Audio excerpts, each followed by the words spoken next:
أعوذ بالله السميع العليم من الشيطان الرجيم. بسم الله الرحمن الرحيم. الحمد لله رب العالمين، والصلاة والسلام على رسول الله وعلى آله وصحبه ومن تبعه ووالاه. سبحانك لا علم لنا إلا ما علمتنا إنك أنت العليم الحكيم.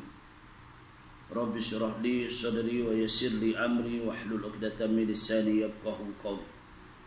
اللهم افتح حكمتك وانصر علينا من غدائن رحمتك يا أرحم الراحمين. اللهم نور قلوبنا بنور هدايتك كما نورت الأرض بنور شمسك أبدا أبدا برحمتك يا أرحم الراحمين. Rabbi yasir wa la tu'assir wa tammin bil khair. Alhamdulillah, panjatkan syukur pada Allah Subhanahu wa taala. Hari ini kita dah masuk 20 Rabiul Akhir 1442 Hijriah.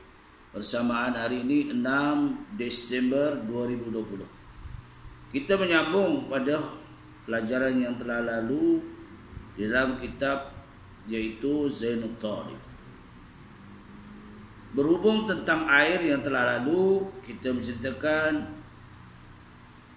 air itu terbagi kepada 7 air yang boleh digunakan.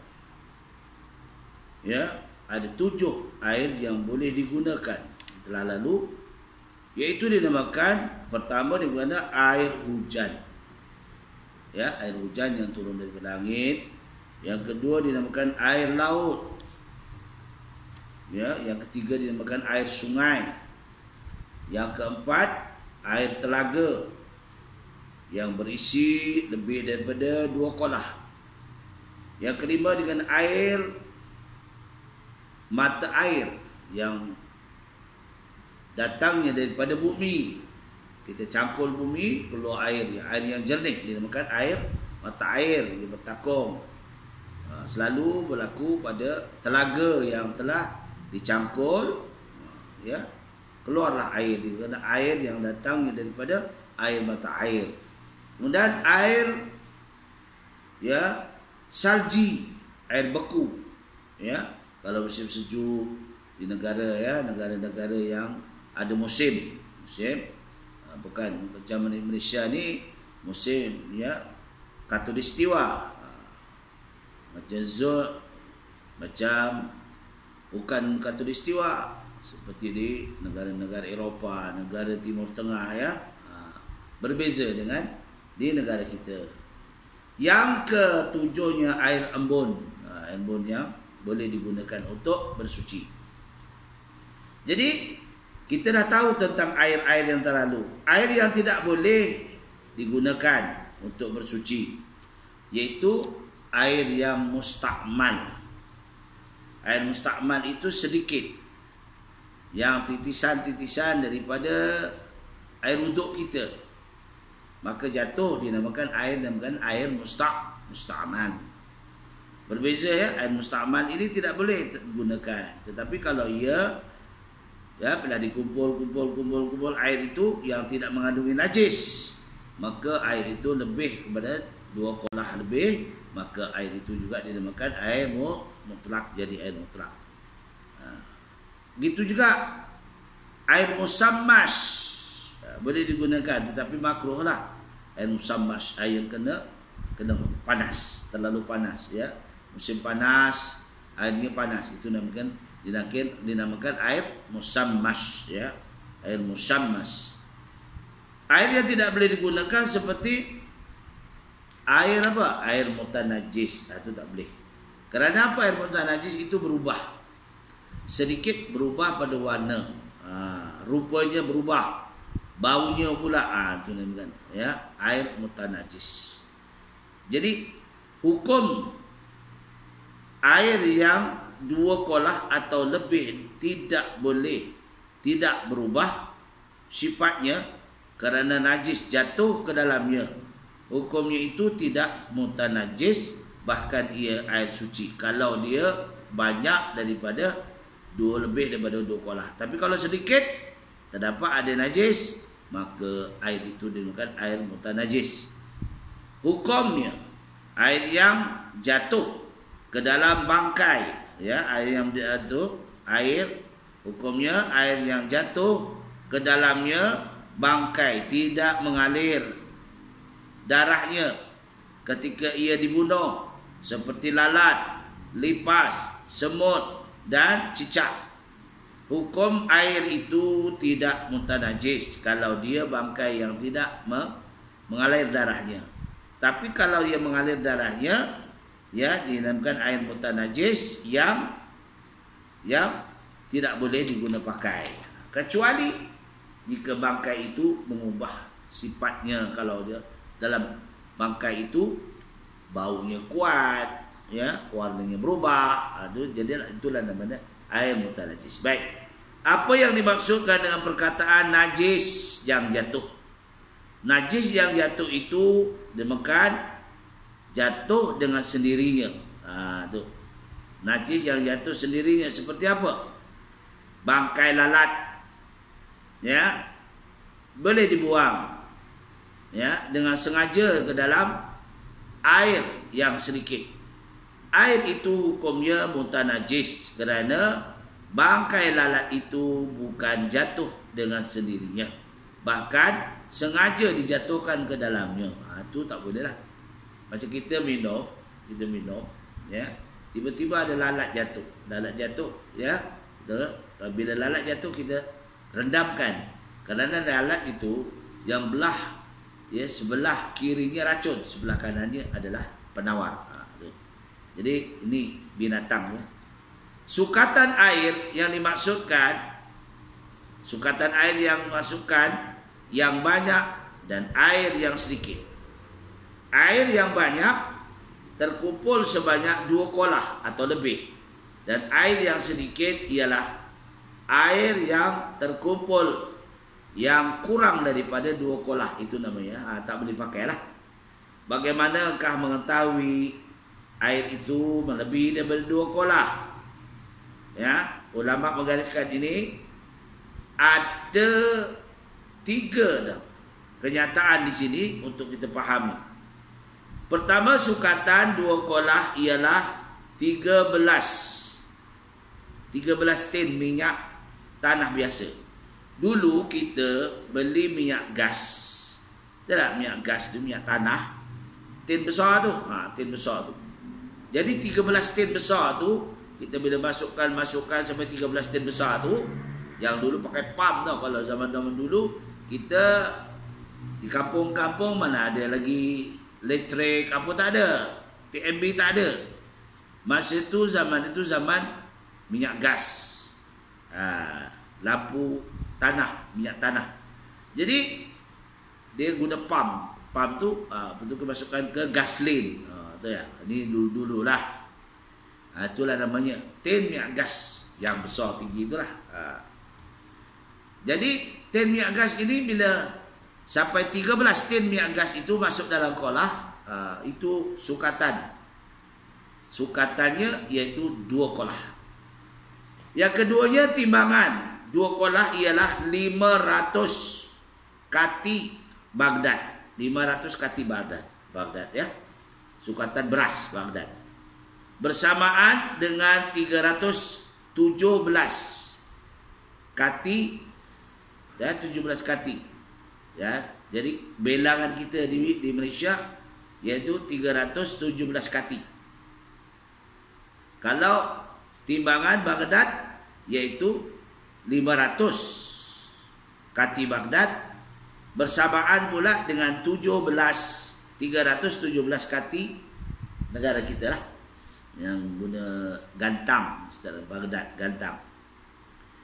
Yang ketiga, ukuran bekas air yang bersamaan 2 kolah itu, jika bekas itu bulat, maka tinggiannya 2 hasta setengah, dan bulatannya 1 hasta. Ya, jika bekas itu 4 segi. Itu tadi bulat, ini 4 segi. 4 segi. Kalau 4 segi, tinggi 1 hasta. Tinggi 1 hasta suku, iaitu 1/4. Dan lebar lebarnya tiap-tiap segi itu ialah satu hasta suku juga.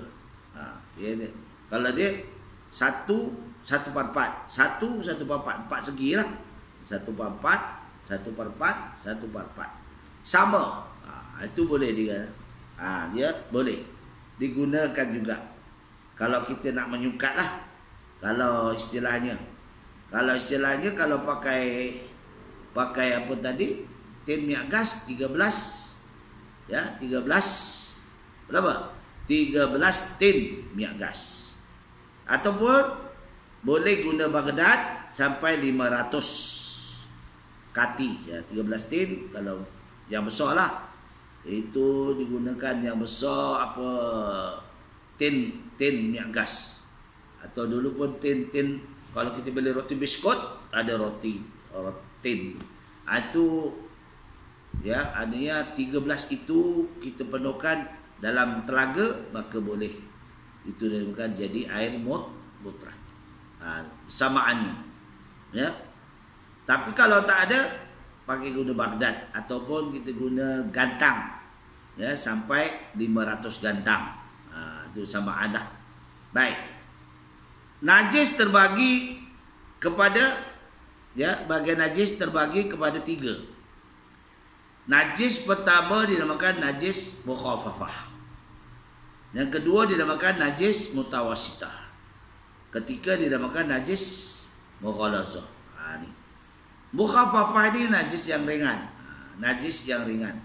Tidak perlu kita basuh dengan, ya, dengan ambil sabun, ya, dengan sampai kita itu tak perlu. Ya, tidak perlu. Najis yang ringan ini kalau seperti air kencing kanak-kanak lelaki yang di bawah umur 2 tahun. Dengan syarat dia tidak makan selain pada minum susu ibu saja.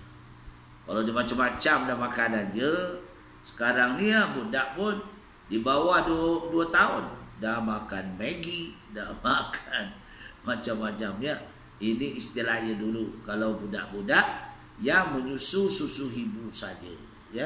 Ada budak yang menyusu susu ibu saja sampai umur lah, ya, umur dia umur yang boleh dia tidak menyusu lagi, ya.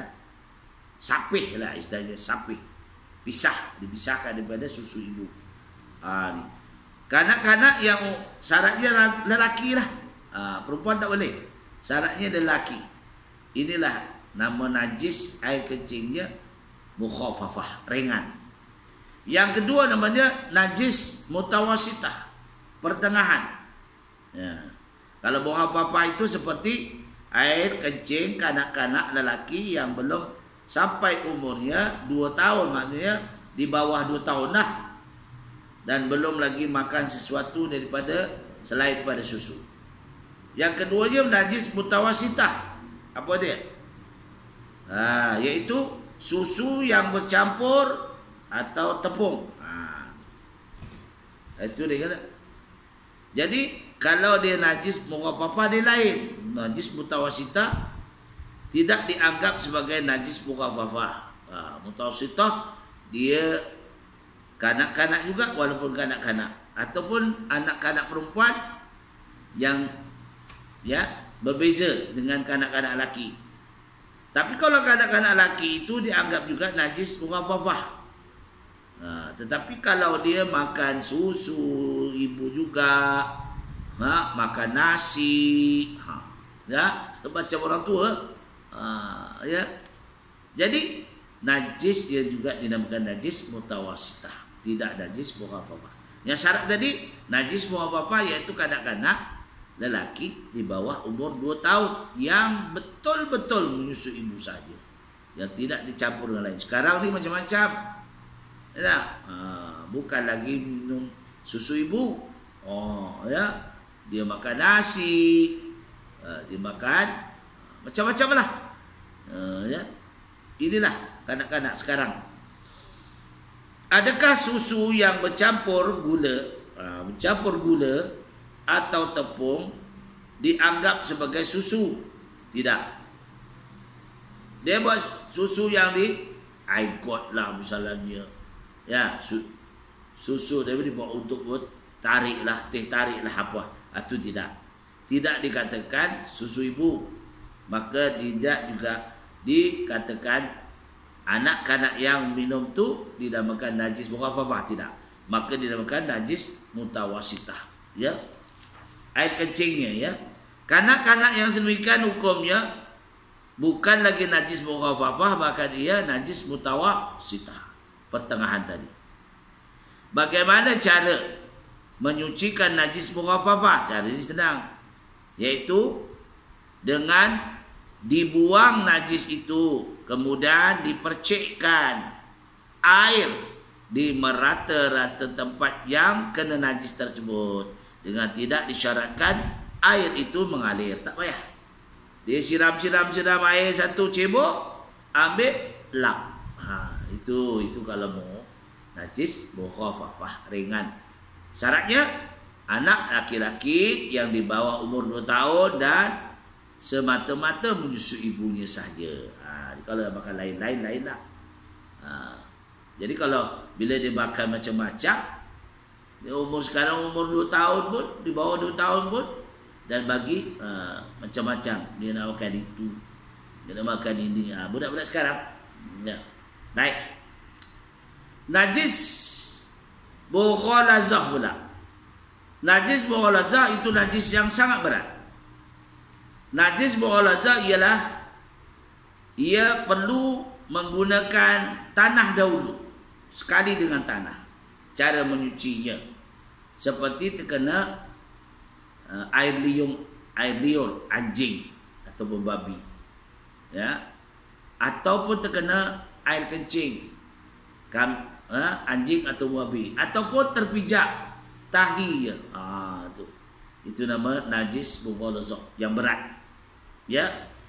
Dan keturunan daripada keduanya atau salah satu daripada keduanya, maka daging anjing dan babi itu, air liurnya, ya, kotorannya, peluhnya, ya, lemaknya, dan yang lain daripada kedua-duanya adalah najis mughalazah. Ya, dinamakan najis yang sangat berat. Ya, kita kadang-kadang terlanggar, ya, terlanggar tahi dia, ya. Anjing banyak rata-rata langgar sama juga. Sebab itulah kita kena ingat, ya, berhati-hati. Najis ini sangat berat. Dia punya kena dia gunakan tanah sekali dan 7 kali guna. Kalau pakai pipe senanglah, ya tak? 7 kali dengan cibuk kolah, ya. Bagaimana cara menyucikannya? Cara menyucikannya ialah dengan membasuh tempat yang kena najis itu 7 kali. Kemudian sekali bercampur dengan tanah. Sebenarnya tanah yang baiklah. Bila tanah apa, tanah liat ke, tanah gambut ke, tak kisah, asal ditanam. Setelah setakat mana yang dimaksudkan dengan air yang bercampur dengan tanah? Yang dimaksudkan tanah yang bercampur ialah hingga mengeruhkan air tersebut. Keruhlah. Misalnya kita masukkan tanah tu dalam baldi timba, itu kacau. Ya, kemudian kita mandikan, kita basuh. Dengan itu ambil cebok basuh. Dan kita sekali dalam tu, kemudian kita pakai pipe lah. Sekarang pakai pipe, senang je tak? Tak payahlah tu lebih daripada 7 kali, ya.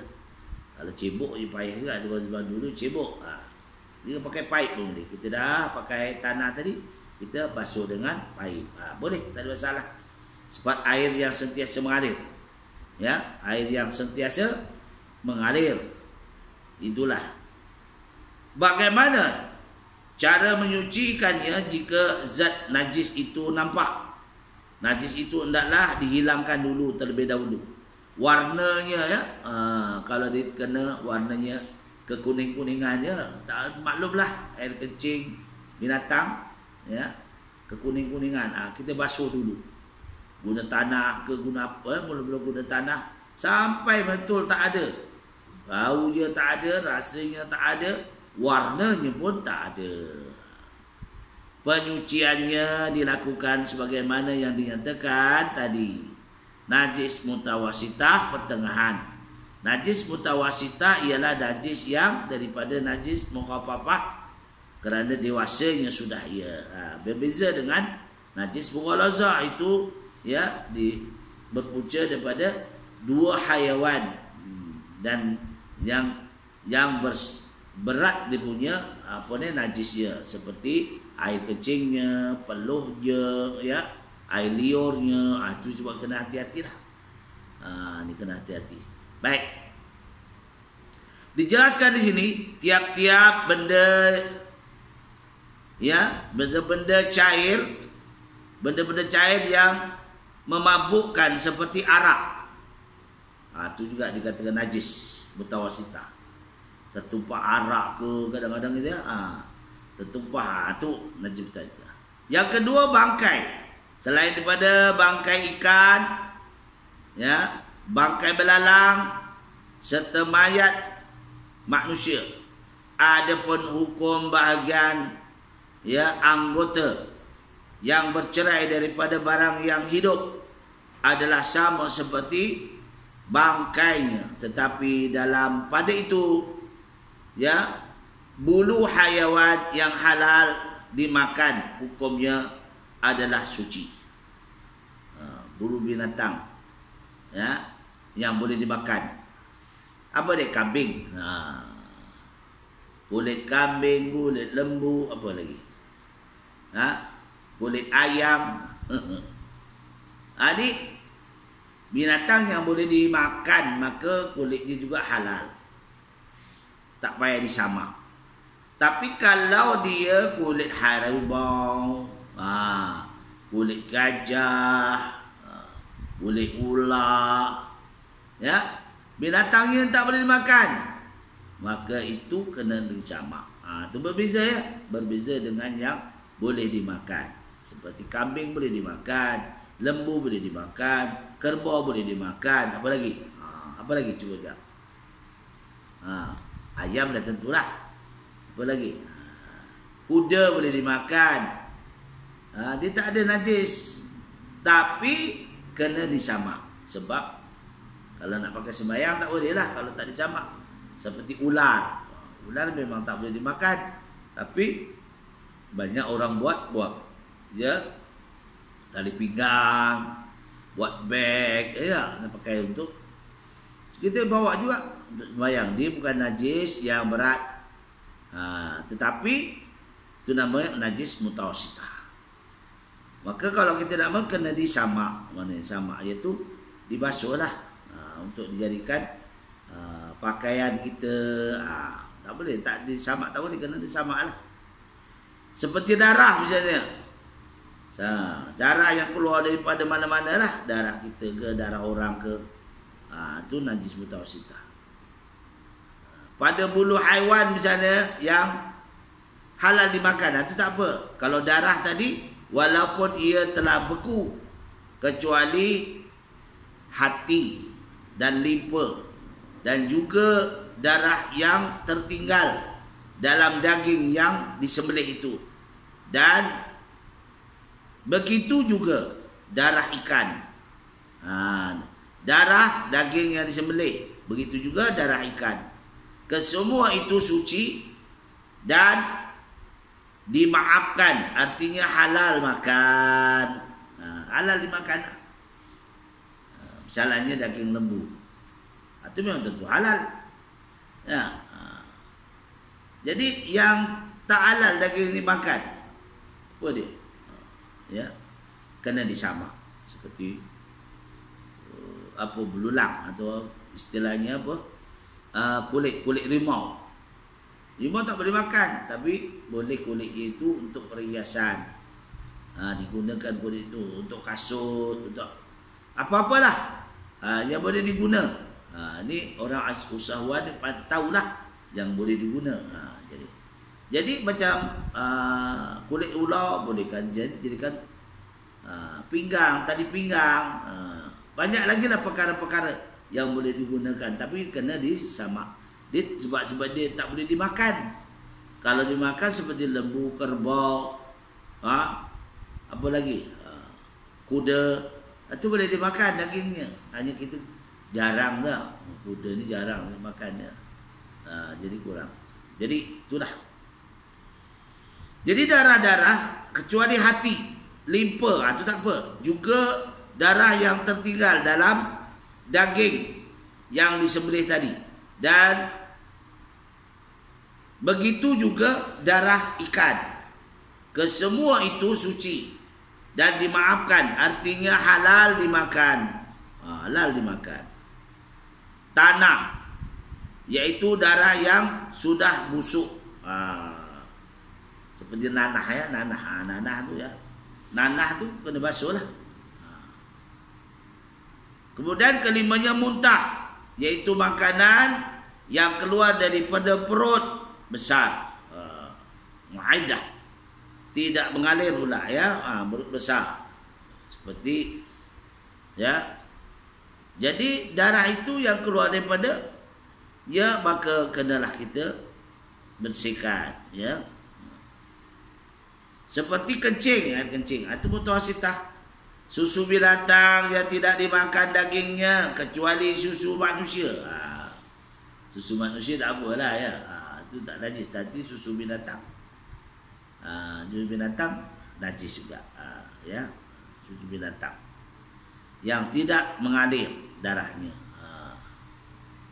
Kemudian susu binatang yang tidak dimakan dagingnya kecuali susu manusia. Itu tak apa. Mazi, iaitu air putih atau air kuning yang ghalib kebiasaannya keluar dari kemaluan tatkala syahwah. Ya. Syahwah. Di kita ni lelaki ni ada begitu juga perempuan. Lelaki ni pertama dia makan keluar air mazi.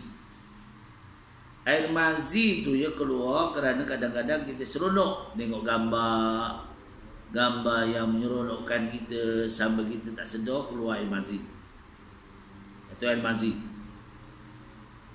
Satu lagi dinamakan air wadi. Air wadi ni satu penyakit. Kadang-kadang air wadi ni keluar sebab kita kerja berat. Alah, kita kol padi, tolong apa, kita buat kerja lah.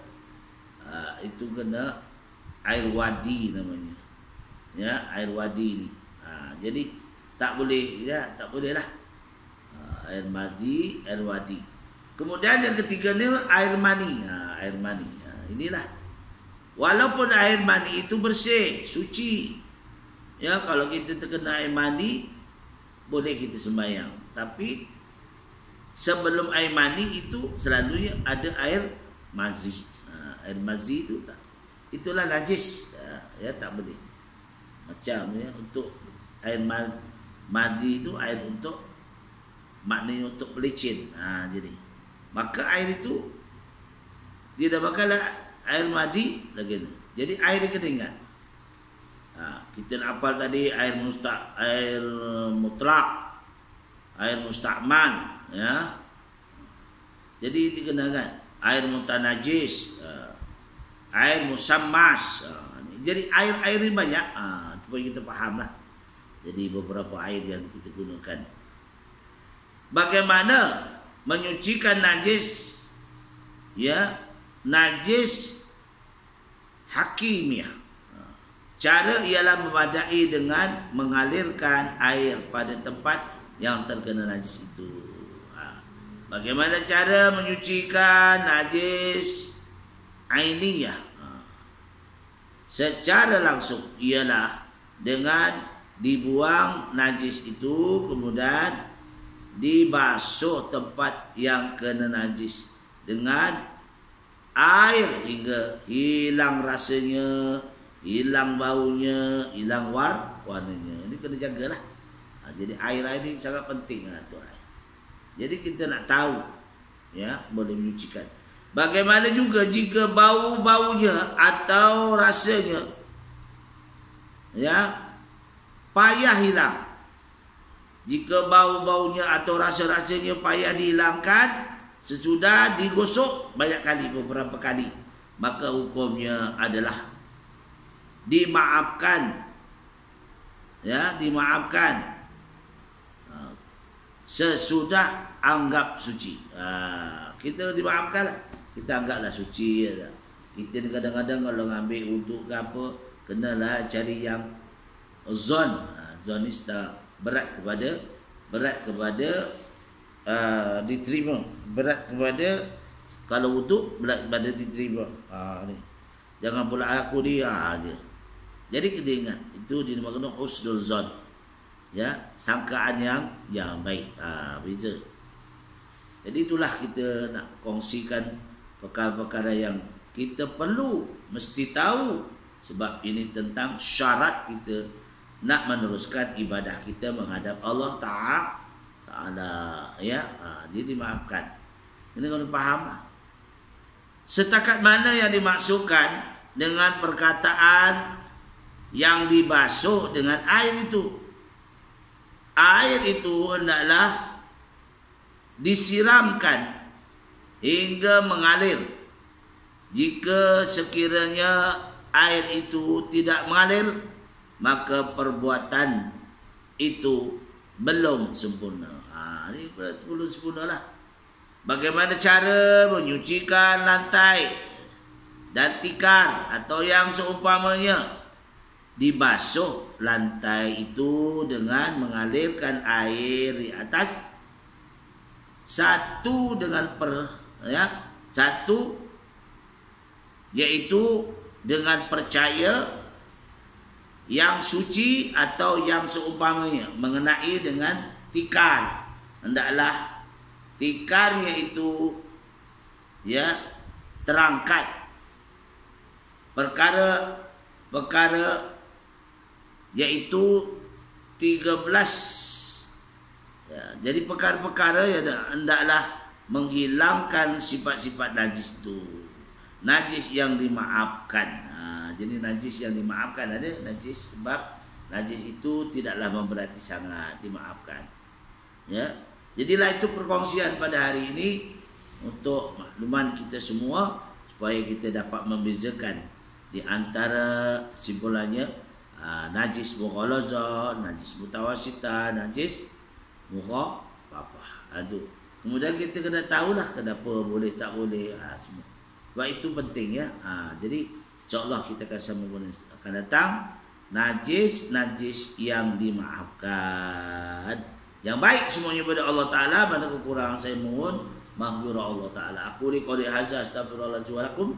Wabillahi taufiq wal hidayah. Wassalamualaikum warahmatullahi wabarakatuh.